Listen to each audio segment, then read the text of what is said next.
Morning, John. Here at Broadway in Toledo. I just wanted to give you a quick shot of this deck and what's going on. I mean, it's in dire need and desperate repair with a lot. I mean, structure seems to be okay, but the surfaces are pretty rough, and it's going to need a paint job, but that's something that, can be done later. Coming into the house, um, they started having it at one point in time. Um, we're missing kitchen doors. We got gaps in the counter. We're missing blind pockets in the sink. We have no end caps. Flooring is atrocious. I mean, it has to have all new floors. I've got it measured out.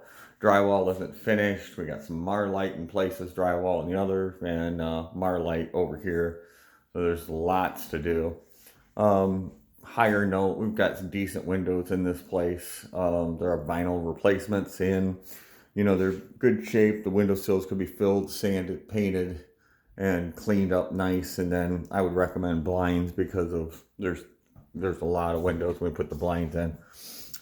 First thing that got a guy coming to look at here is the furnace has been installed, but it isn't completed. It looks like a newer furnace system. However, right here, it's not vented at all. So that vent has to go up in here where they've tore the ceiling out. And it's interesting. Moving into this small area, I suppose it could be considered a dining area.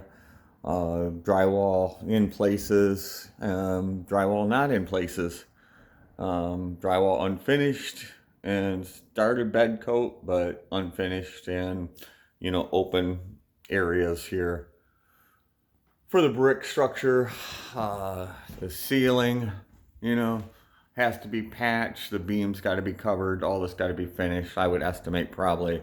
I haven't got him here yet. He's supposed to come later on. I would guess probably 1,000, just to get the board patched up and ready to paint. Some pretty atrocious joints and mud work. I'm concerned that there might be some water damage in this area right here after the mud work took place. That's the utility room slash bathroom, which I suppose we could maintain and keep.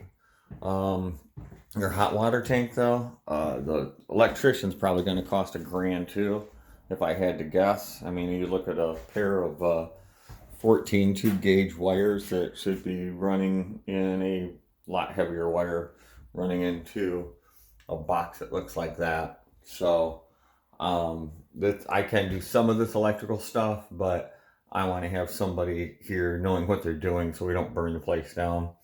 We're going to have new toilets, new faucets here, and coming this way, we're missing board and wall here. You can see some of your plumbing. One thing they started to put the bathroom in and such, but none of the drywall is finished in this area. But the bathroom fixtures look nice, except for the toilet here. That's got to be replaced. Vanity's newer. We just need going to be a sink system and then some kind of lighting to get going in there. Coming back through this dining area into your living area, you're looking at a very large living area. That's nice, but there's lots going on here. We got a access area down there in the floor, and some more of our professional wiring that whoever was doing the job, electrician's going to have a train wreck nightmare. And then we've got a drop cord wired into an electrical panel draped across the room, going in here to bedroom 1. Now, this being a 2-bedroom, and this is another thing that affects us. And then being upstairs, things get rough. With the electrical panel, it's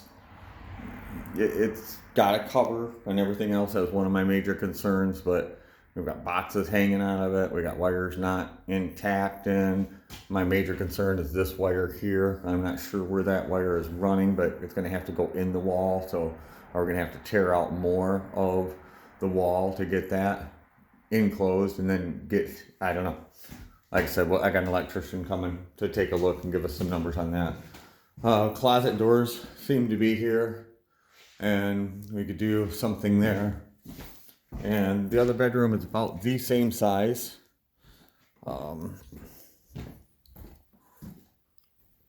Coming into this area. And you've got kind of a dual closet system here, and then walking back out. Major concerns, really major concerns, are electrical and HVAC. And of course, being vacant for this amount of time until we get water pressure here, we have no idea if our lines are froze or anything else. So I'll work a few numbers, but I mean, without getting my other bids, I can't make any promises. It's not cheap because there's a lot of time. It's on a second second story, and it's hard to access and get into because of the parking and structure. So I'll be in touch and let you know where I come out here. Thanks, bud.